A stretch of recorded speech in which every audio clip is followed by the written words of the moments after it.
Salut à tous la team OL, Thomas M. Show pour Lyon Fan TV. Très heureux les gars de vous retrouver pour une nouvelle vidéo.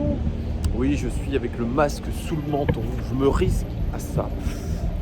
Ouais, c'est vrai que c'est pas très... La plupart des gens ont le masque quand même. Donc ça fait un petit peu rebelle ou inconscient, j'en sais rien. Excusez-moi pour le bruit, hein, c'est la ville, évidemment pour ceux qui sont en campagne ou à la campagne, vous avez bien de la chance parce que c'est un bordel en permanence cette ville. On est à Lyon dans une ville hyper embouteillée, je crois que c'est quelque chose comme la 6e ou la 8e ville la plus embouteillée d'Europe, donc c'est pour vous dire, c'est toujours le bordel, le bruit en permanence. Regardez, il fait pas très beau du côté de Lyon, on a eu des averses toute la matinée, alors qu'il a fait extrêmement beau et chaud hier. Ça c'était le petit point météo. J'espère que tout le monde va bien les gones en cette belle journée, belle journée, non pas par le temps mais par l'actualité, puisque l'équipe de France lance, sympa ça, ça rappelle le stade. Oui, cette journée, comme je vous disais, elle lance le début de la préparation de l'équipe de France pour l'Euro 2020. Et oui, France-Pays de Galles, c'est ce soir à 21h. Et on sera en direct avec la team dès 20h pour cet avant-match entre la France et le Pays de Galles. Voilà, déjà on se régale d'avance de voir le retour officiel de Karim Benzema en équipe de France. Ça va être vraiment, je pense, l'attraction. Voilà, c'est ce que les médias, les supporters veulent voir.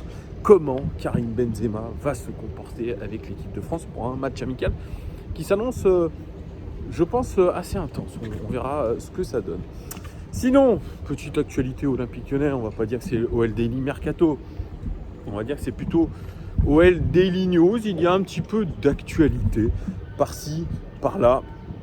Alors, j'ai vu là sur Twitter tout à l'heure que Olympique et Lyonnais, vous savez, Olympique et Lyonnais, le talk show, le site internet lié à Lyon Capitale, qui fait un format live tous les lundis soirs, et bien lundi prochain, ils accueillent un certain Jean-Michel Aulas. Ça fait plaisir, hein, ça fait plaisir. Alors que j'avais demandé via plusieurs intermédiaires une interview de JMA, notamment via le directeur de la communication Florent Deligia. On m'avait répondu plusieurs fois, mais non, mais Jean-Michel Aulas ne vient pas sur les médias alternatifs, c'est une fin de non-recevoir. Mais bon, voilà, le copinage, la cooptation, ce que vous voulez, eh bien font que Jean-Michel Aulas, notre cher président, eh bien, va en interview sur Olympique et Lyonnais. Eh bien pourquoi pas les amis, écoutez, ce sont des journalistes, en tout cas Razik Brick est un journaliste, pas nous, pas moi. Et puis forcément quand vous êtes un ennemi de l'OL, le président ne va pas se déplacer chez vous. Alors on va me dire, Thomas, t'es toujours en train de faire ton ouin. Non mais voilà, c'est juste un petit peu, voilà, c'est un petit peu, je dirais, c'était pas fair play, en tout cas c'est pas faire preuve un petit peu de challenge de la part de Jean-Michel Aulas de ne pas venir nous voir sur un live. C'est un petit peu dommage parce que voilà, il se coupe aussi d'une partie de vous, de cette micro-communauté qu'on a réussi à regrouper. Donc c'est un petit peu dommage, mais bon, ça me surprend qu'à moitié, hein, vous savez. Voilà, c'est comme ça, on s'y fera. Je crois que Jean-Michel Aulas ne viendra jamais sur cette chaîne, donc je vais pouvoir chialer bien fort, comme je le dis, ou alors laisser ça à Neymar, c'est peut-être aussi bien. Voilà, ça c'était le petit côté bashing Jean-Michel Aulas, ou en tout cas petite pointe de déception et de frustration. Alors il y en a un autre qui est frustré, et à juste titre, parce qu'il a été blessé 2 fois très sérieusement. C'est Jeffrey Adelaide. Jeffrey Adelaide, 2 ligaments croisés, un avec Lyon et un autre avec Nice, club dans lequel il était en prêt. Apparemment, Jeffrey Adelaide, qui est en cours de rééducation sur son genou, ne voudrait pas rester pour un 2e prêt du côté de l'OGC Nice. Et il se verrait bien retrouver l'Olympique lyonnais et venir s'imposer sous le nouveau coach Peter Bosz. C'est ce qu'il a, en tout cas, c'est ce qu'il aurait dit. Il n'y a pas eu une interview très précise, ce sont des bruits de couloir, des rumeurs comme quoi Jeffrey Adelaide voudrait revenir chez nous. Vous saviez qu'il était parti avec perte et fracas, quasiment en insultant le club. C'était il y a un an, dans les colonnes de l'équipe. Voilà, il était très énervé, notamment par rapport à Rudy Garcia, par rapport à son temps de jeu, par rapport au projet qui lui avait été soumis à l'OL. Et il avait fait une sortie fracassante contre le club. Et d'ailleurs, les supporters lui avaient un petit peu rentré dedans, voilà, en disant tout simplement qu'il n'était plus digne de porter ce maillot. On pensait que l'affaire était close et que Jeffrey Adelaide partirait définitivement du côté de l'OGC Nice. Je crois que l'option d'achat était à 25 millions d'euros. Mais apparemment, c'est pas le cas. C'est pas le cas. Il a envie de revenir à l'Olympique Lyonnais. Ça mérite en tout cas d'être confirmé. Est-ce que aussi c'est peut-être le fait de l'OGC Nice de se dire que Jeffrey Adelaide, après une deuxième blessure, une deuxième grave blessure au ligament croisé, n'était peut-être pas apte sur un projet de long terme, en tout cas trop fragile. Ça, c'est quelque chose aussi pour nous qui se pose comme question, sachant la philosophie que veut mettre en place Peter Bosz, je ne sais pas comment on le dit, Peter Bosz, avec beaucoup d'intensité, de course à haute intensité, de pressing. Est-ce que c'est bien raisonnable pour Jeffrey Adelaide de se relancer dans un projet chez nous avec cette philosophie de jeu, avec cet engagement? Alors bien sûr, vous allez me dire, mais Thomas, là tu l'enterres complètement pour le football. Je ne sais pas que je l'enterre pour le football, mais quand vous avez deux énormes blessures comme ça, il faut y aller, je pense, plutôt tranquillement. Il ne faut pas se mettre trop la pression, il faut redémarrer tranquillement. Bref, ça restera quand même un petit feuilleton de l'été, à voir ce qui va se passer pour Jeffrey Adelaide, comme c'est le cas aussi pour Moussa Dembélé, Joachim Andersen, qu'on annonce Joachim Andersen quand même plutôt rester du côté de la Première Ligue, où Tottenham on aurait fait une priorité. Ça aussi, ça méritera d'être un petit peu confirmé, on verra tout ça. Peter Bosz d'ailleurs à ce sujet a fait une interview hier sur Top of the Foot, l'émission de RMC. Il est passé 5 minutes dans l'émission en direct des Caraïbes, puisque Monsieur Bosz est reparti en vacances sur son lieu de villégiature qui est aux Caraïbes. Et 5 minutes d'interview il y avait Jérôme Roten, Mohamed Bouafsi, Jean-Louis Tour, Nicolas Nelka, Emmanuel Petit. 5 minutes d'interview, je pense les plus mauvaises que j'ai écoutées depuis longtemps pour un entraîneur lyonnais. Je dis bien un entraîneur lyonnais. Il y avait Roland Courbis aussi, qui était son ancien coach du côté de Toulon. Peut-être pour ça qu'il a accepté. En tout cas, quelle mauvaise idée de la part de la communication de l'Olympique Lyonnais. Ah, deuxième tacle. Très mauvaise idée, je pense, parce que allez la voir d'ailleurs si vous ne l'avez pas entendu cette interview. Voilà, c'était un condensé de ce qu'il a dit en conférence de presse dimanche, mais en plus nul. On n'a rien appris, on a juste appris que c'était trop tôt. Il l'a dit au moins 4 fois, c'est trop tôt. C'est trop tôt de parler des joueurs, c'est trop tôt de parler du recrutement, c'est trop tôt de ci, c'est trop tôt de là. Alors il est quasiment en contact tous les jours avec les dirigeants lyonnais sur le mercato. Quand on lui demande un peu les forces en présence, il n'a toujours pas révisé. Toujours pas révisé. Il ne sait toujours pas qui compose l'Olympique Lyonnais, les forces et les faiblesses. Ça aussi c'est un peu particulier. On me dit Thomas, t'es négatif avec Peter. Non, c'est pas que je suis négatif. Je pense que c'est un excellent entraîneur. C'est quelqu'un qui va vraiment faire bouger les lignes à l'OL. Par contre, ce que j'attends d'un bon entraîneur ou de quelqu'un qui arrive dans un club, c'est qu'il connaisse un minimum les choses, ou en tout cas qu'il fasse semblant, au moins qu'il fasse semblant en termes de communication, qui quand même se renseigne sur les forces en présence, etc. Il n'était même pas au courant, selon lui. Encore, ça se trouve, il nous ment, ou on lui a demandé de ne rien dire. Quand on lui demande, est-ce que vous étiez au courant des brouilles entre Juninho et Rudy Garcia, est-ce que vous étiez au courant que les deux derniers entraîneurs ont été un petit peu tensés par les supporters, ont été chahutés par les supporters? Il répond non, j'étais pas au courant. Bon, ça me paraît très bizarre. Il a un agent, cet entraîneur-là, cet homme-là, il a un agent qui a dû sûrement quand même lui faire dresser un petit peu l'actualité de notre club. Si c'est la réalité, je trouve ça absolument lunaire. Qu'il ne sache pas ce qui s'est passé tout récemment alors que ça fait grand bruit à Lyon et en France. Bon, Je trouve ça un petit peu bizarre. Bon, il nous a juste parlé de sa philosophie de jeu, où il va demander aux joueurs un énorme pressing. Voilà, ça c'est quelque chose qui n'est pas nouveau. Il va demander aux joueurs aussi de très nombreuses courses à haute intensité, sur des courtes ou des longues durées. En gros, ce qu'il annonce, c'est qu'il va falloir bosser.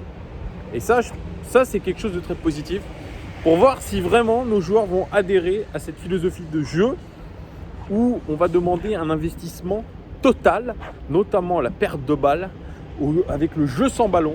Il va falloir vraiment se bouger et je suis curieux de savoir ce que ça va donner, connaissant la mentalité exécrable de certains de nos joueurs. Ça va me faire rire. Quand Oussem Aouar d'ailleurs dit en interview d'avant-match, je crois, c'était avant la piteuse élimination des espoirs face aux Pays-Bas, dit ah bah ouais, c'est génial l'arrivée de Peter Bosz, vraiment un super entraîneur, belle philosophie de jeu, je suis très content. Tiens, notre plus belle valeur marchande, Oussem Aouar, ou en tout cas l'une des plus belles valeurs marchandes de l'effectif, est en train de nous tenir un discours comme s'il voulait rester avec un entraîneur qui va le faire bouger, qui va le faire courir, chose qu'il ne pouvait pas faire réellement ces derniers temps. Donc ça aussi, ça va être très, très particulier. Ça m'a fait sourire aussi. Je sais pas, vous me direz si ça vous a fait sourire aussi que Oussem Aouar se réjouisse de l'arrivée de Peter Bosz. Il va le faire bosser, courir sans ballon. Ça va être quelque chose aussi d'intéressant à voir. En tout cas, s'il reste à Lyon, parce que si j'étais dirigeant lyonnais et que je savais que la valeur marchande de ce joueur était quand même assez intéressante. Alors, on va pas forcément en tirer 30 millions, mais en tout cas intéressante. Je serais curieux de savoir ce que ça va donner.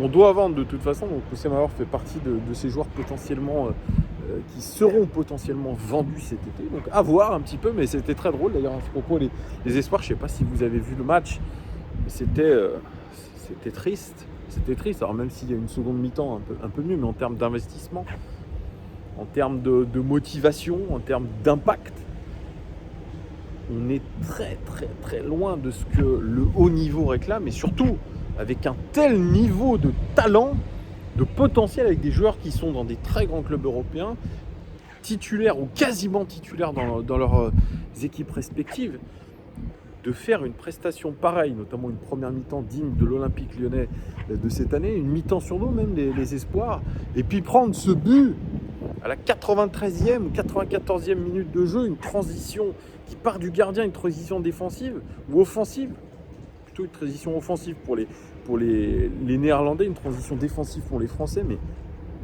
d'un niveau amateur. Et je ne veux pas faire le mec qui se la raconte, je ne suis pas professionnel du football, je ne suis pas coach. En tout cas, ces joueurs-là, eux, sont professionnels et ont quand même côtoyé des techniciens de haut niveau. Donc le fait de prendre un but comme ça, excusez-moi, c'est très inquiétant. C'est très inquiétant, surtout quand vous avez vu la vidéo de Didier Deschamps qui se déplace avec son staff. On aurait dit d'ailleurs, c'était il y a quelques mois, lors d'un rassemblement commun à Clairefontaine, où il y avait les Espoirs et les A. Et vous avez Didier Deschamps qui arrive, je pense à l'heure du déjeuner, où il arrive avec toute sa flopée d'adjoints derrière. On aurait dit qu'il y avait le général et tous les, je sais pas comment on appelle ça, tous les capitaines, je connais pas le langage, excusez-moi, je connais pas les grades militaires. Bref, le général, le grand général avec tous ces autres sbires derrière lui, ça montrait un petit peu qu'on arrivait en force et on allait vous montrer ce qu'il fallait faire. Et Didier Deschamps dit, de toute façon, les gars, c'est simple, le talent, vous l'avez. Ça va tous jouer à la motivation, au mental et à l'envie de faire les choses. Si vous n'avez pas envie, vous allez vous ramasser. Putain, c'est marrant, il était prémonitoire, Didier Deschamps, sur cette histoire. On avait des joueurs français avec la tête baissée, en train de regarder leurs chaussures, notamment Moussa Dembélé. Voilà, je crois qu'ils ont aussi regardé leurs chaussures ou leurs crampons lors de ce match. La seule chose positive, et on se remet dans le contexte lyonnais, c'est la rentrée de Maxence Cacré. Comment ça se fait que ce joueur-là n'était pas titulaire? Ça, c'est encore une fois, c'est inquiétant. Mais Maxence Cacré, en termes d'investissement, en termes de mentalité, en termes même de justesse technique, de talent, lui était au niveau. Que Sylvain Ripoll ne l'ait pas vu, je trouve que c'est une faute professionnelle. Alors bien sûr, il y a des bons milieux de terrain, c'est vrai, Tchouaméni, Soumaré, oui, d'accord. Maxence Cacré, quand certains militaient pour qu'il arrive en équipe de France, qu'il soit dans la liste des 26. Je pense que c'était pas ubuesque. On va dire que c'est le N'Golo Kanté lyonnais. C'est pas du chauvinisme de dire ça. C'est un garçon qui aujourd'hui a une marge de progression énorme et qui devra, je pense, et qui sera peut-être le joueur idéal dans le système de Peter Bosz qui va être sur du pressing intense. Finalement, lui, je crois que c'est le joueur qui est le plus adapté à la philosophie que veut mettre en place Peter Bosz. Donc ça sera un élément central de notre équipe l'année prochaine, évidemment. Donc ça, lui, c'est une grosse satisfaction. Un autre aussi qui vient de défrayer la chronique lyonnaise, en tout cas qui a fait sourire, c'est Léo Dubois, sélectionné en équipe de France, vous le savez, international. Il fait partie du groupe des 26. Il est probablement la doublure de Benjamin Pavard en tant que latéral droit. Alors, dans une interview, il a dit qu'il méritait sa place dans les 26 parce que c'était quelqu'un qui était travailleur et que voilà, il avait une énorme confiance en lui. Ça, c'est ça qui me dérange aussi un petit peu. On en reparlera aussi peut-être tout à l'heure en avant-match de l'équipe de France. C'est cette surconfiance des joueurs de l'équipe de France. Alors, je ne sais pas si Léo Dubois se sent plus en confiance parce qu'il est dans une Dream Team. Un petit peu, la Team USA en basketball aux Jeux Olympiques d'Atlanta, c'est ça. Alors, je ne me connais pas en basket, mais je crois que c'était ça. Est-ce que c'est ça qui fait qu'il se sent galvanisé? J'en sais rien, mais lui aussi, il va falloir qu'il regarde un petit peu de plus près sa saison. Parce que, à part quelques coups d'éclat, de très beaux coups d'éclat, Bordeaux, Lorient notamment, peut-être dans le derby où il a posé une ou deux galettes, le reste, c'était extrêmement faible. Ou en tout cas très déséquilibré dans ses performances. De temps en temps un peu mieux offensivement que défensivement, de temps en temps un peu mieux défensivement qu'offensivement, mais en tout cas aucune vraie régularité et surtout un niveau physique qui de temps en temps était inquiétant. Alors oui, c'est un joueur bosseur, ok, c'est peut-être quelqu'un qui est très intelligent tactiquement, mais de là à dire qu'il mérite vraiment sa place en équipe de France, c'est que la concurrence elle n'est pas extrêmement élevée en fait. C'est ça qui m'inquiète. Et le fait de dire j'ai beaucoup confiance en moi, ah oui, c'est très bien en termes de développement personnel, mais attention à l'excès de confiance. Et surtout de le déclarer comme ça risque de lui revenir dans la gueule comme un boomerang, comme ça risque de revenir dans la gueule des Français comme un boomerang, d'avoir dit on a les meilleures équipes du monde, on a la meilleure attaque du monde, etc. Attention. Bref, ça c'est quelque chose aussi qui vous a fait quand même pas mal sourire. Et puis, la sortie aussi de Raymond Domenech sur Juninho, voilà, qui s'interrogeait sur comment Peter Bosz va travailler avec Juninho, sachant ce qu'on a vu. Voilà, il se posait beaucoup de questions avec une phrase assez assassine pour Juninho, où il prétend que Juninho veut être calife à la place du calife, en s'insérant un peu trop dans le coaching. Voilà, donc bien évidemment, Raymond Domenech a ramassé une flopée d'insultes sur les réseaux sociaux, vu ce qu'il a démontré récemment avec le FC Nantes.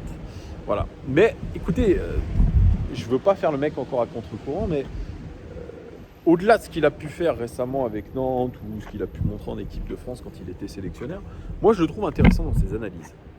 Voilà. Je trouve qu'il est intéressant. Il est un petit peu piquant, il y a un petit peu de provoque, mais je trouve qu'il y a de la justesse. Il y a de la justesse de temps en temps dans ses propos. Je ne dis pas que tous ses propos sont extraordinaires, mais en tout cas, il y a une réflexion derrière. Il y a quelque chose qui prête au débat. Voilà. En tout cas, c'est ce que je ressens quand j'écoute Raymond Domenech. Voilà les gars, ce que je pouvais vous dire sur l'actualité chaude de l'Olympique Lyonnais. Pas grand chose, mais il y a quand même quelques trucs. Alors, côté mercato, j'ai vu une piste à droite, à gauche. Pour l'instant, rien de vraiment très officiel, très précis. Donc, s'il y a lieu, même si nous sommes dans notre format Eurolive TV, eh bien, il y aura aussi des news pour l'Olympique Lyonnais en cas d'infos mercato. Vous le saurez évidemment. Et on attend le retour de vacances de notre cher nouvel entraîneur Peter Bosz, puisqu'il revient aux alentours du 20 juin, c'est ce qu'il a dit hier sur Top of the Foot. Donc on l'attend avec impatience à Lyon pour commencer cette saison et la préparer au mieux. Alors, on connaît un petit peu plus, je crois, le programme des matchs amicaux de cet été. On devrait jouer contre Leicester. Pas mal ça, Leicester. Et le Dynamo de Kiev. Voilà, ce sont en tout cas les rumeurs qui avancent. Et puis, pourquoi pas, un match contre Liverpool dans le cadre d'un trophée Gérard Houllier pour rendre hommage à Gérard Houllier qui a été une figure à l'Olympique Lyonnais. Et à Liverpool, ça aussi, ça sera intéressant de voir si ça s'officialise dans les prochaines semaines. Voilà les gars, merci en tout cas de votre fidélité. N'hésitez pas à vous abonner, très important. Mettez des likes, des dislikes, ce que vous voulez. Vous êtes libre, hein. Si vous me détestez, mettez un dislike. Vous avez le droit aussi. Évidemment, je ne dis pas que je plais à tout le monde, loin de là. Et tant mieux d'ailleurs, tant mieux si ça crée un petit peu de débat. A très vite les gones, et puis rendez-vous surtout ce soir dès 20h avant match France-Pays de Galles, match amical. Gros bisous les gars, ciao.